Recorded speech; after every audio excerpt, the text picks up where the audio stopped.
YCP హయాంలో రైతులను నిట్ట నిలువున ముంచేసిన ఘనత జగన్దే అని ఆరోపించారు. నెల్లూరు జిల్లాలోని ఆత్మకూరు, కొవ్వూరులో రైస్ మిల్లులు, స్టాక్ గోడౌన్లను మంత్రి ఆనం, ఎంపీ వేమిరెడ్డితో కలిసి పరిశీలించారు.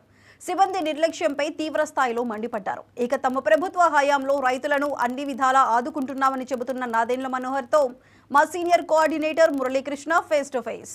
పొలాల శాఖ మంత్రి నాదెండ్ల మనోహర్ నెల్లూరు జిల్లాలో పర్యటిస్తున్నారు. ఏదైతే గోదాములు, రైస్ మిల్లులను కూడా క్షుణ్ణంగా తనిఖీ చేస్తున్నటువంటి పరిస్థితి ఉంది. మంత్రి ఆనం రామనారాయణరెడ్డితో కలిసి పర్యటన చేస్తున్నారు. సార్, ఎలా ఉంది సార్? ఇవాళ జిల్లాలో అనేక ప్రాంతాలను పరిశీలించారు. ఏమనిపిస్తుంది? లేదు, బేసికల్గా ధాన్యం కొనుగోలు దాదాపు 300 కేంద్రాలు నెల్లూరు జిల్లాలో ప్రారంభించబోతున్నాం. మార్చి 1వ తారీఖు నుంచి రైతుల దగ్గర నుంచి వచ్చే ధాన్యాన్ని ఖచ్చితంగా కనీస మద్దతు ధరకి ప్రభుత్వం నుంచి 24 గంటల లోపే వాళ్ళ ఖాతాలో డబ్బులు పడే విధంగా ఒక చక్కటి కార్యక్రమం సంఘంలో చేశాం. గౌరవ మంత్రివర్యులు రామనారాయణ రెడ్డి గారు, అదేవిధంగా గౌరవ పార్లమెంట్ సభ్యులు ప్రభాకర్ రెడ్డి గారి ప్రోత్సాహంతో చక్కటి కార్యక్రమాలు ఈ రోజున కొవ్వూరులోనూ అదేవిధంగా ఆత్మకూరులోనూ చేయగలిగాం.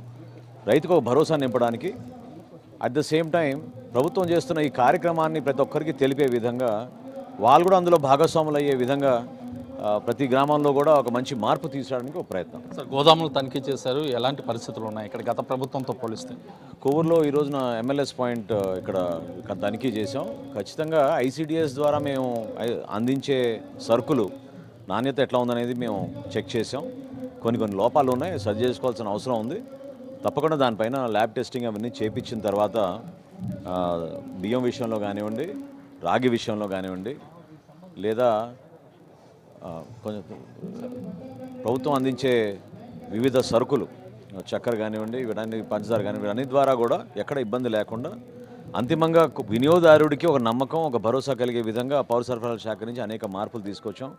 గత ప్రభుత్వంలో జరిగిన స్కామ్ మీ అందరికీ తెలుసు.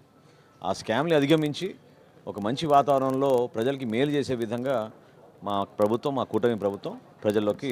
మిర్చి పంటకి సంబంధించి రైతులకు మేము అండగా ఉన్నాం, కూటమి ప్రభుత్వం పూర్తిగా నిర్ణయిస్తుందని చెప్పి జగన్మోహన్ రెడ్డి మాట్లాడినటువంటి పరిస్థితులు మనం చూస్తాం. ధాన్యంకి సంబంధించి కూడా అనేక విమర్శలు చేస్తున్నారు. ఏం చెప్పబోతున్నారు కూటమి ప్రభుత్వం? రైతుల గురించి మాట్లాడే అర్హత వైఎస్ఆర్సీపీ నాయకులకి ఎవరికీ లేదు, ప్రత్యేకంగా జగన్మోహన్ రెడ్డి గారికి. ఎందుకంటే 1674 కోట్ల రూపాయలు ధాన్యం కొనుగోలు చేసి డబ్బులు చెల్లించకుండా పారిపోయిన వ్యక్తులు వీళ్ళు, మోసం చేసి. సో ఈ రోజున ఏదో సడన్గా రోడ్డు పైన వచ్చి మిర్చి రైతుల గురించి హడావుడి చేసినంత మాత్రాన రైతులు కూడా నమ్మరు. ఇది ప్రపంచవ్యాప్తంగా జరుగుతున్న ఒక పరిణామం. గతంలో చైనా మన దగ్గర ఎక్కువగా మన నుంచి దిగుమతి చేసుకునేది, చైనా తగ్గించింది కాబట్టి రేటు కొంచెం తక్కువగా ఉందనే భావన అధికార యంత్రాంగం మాకు తెలియజేశారు.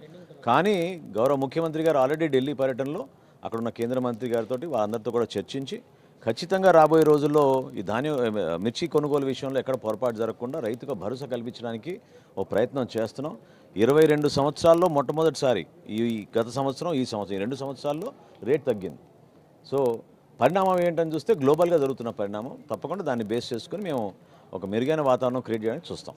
మొత్తం మీద నెత్తల గురించి, ధాన్యానికి సంబంధించి వరి రైతుల గురించి మాట్లాడే హక్కు జగన్మోహన్ రెడ్డికి లేదని చెప్పి మంత్రి నాదెండ్ల మనోహర్ కూడా చెప్తున్నటువంటి పరిస్థితి ఉంది. ఏదైతే నెల్లూరు జిల్లా వ్యాప్తంగా కూడా అటు మంత్రి ఆనం రామనారాయణ రెడ్డి, ఎంపీ వేమిరెడ్డి ప్రభాకర్ రెడ్డితో కలిసి ఇటు నెల్లూరు జిల్లాలోని ఆత్మకూరు, అదేవిధంగా కోవూరు నియోజకవర్గాల్లో అనేక పర్యటనలు కూడా చేపట్టారు.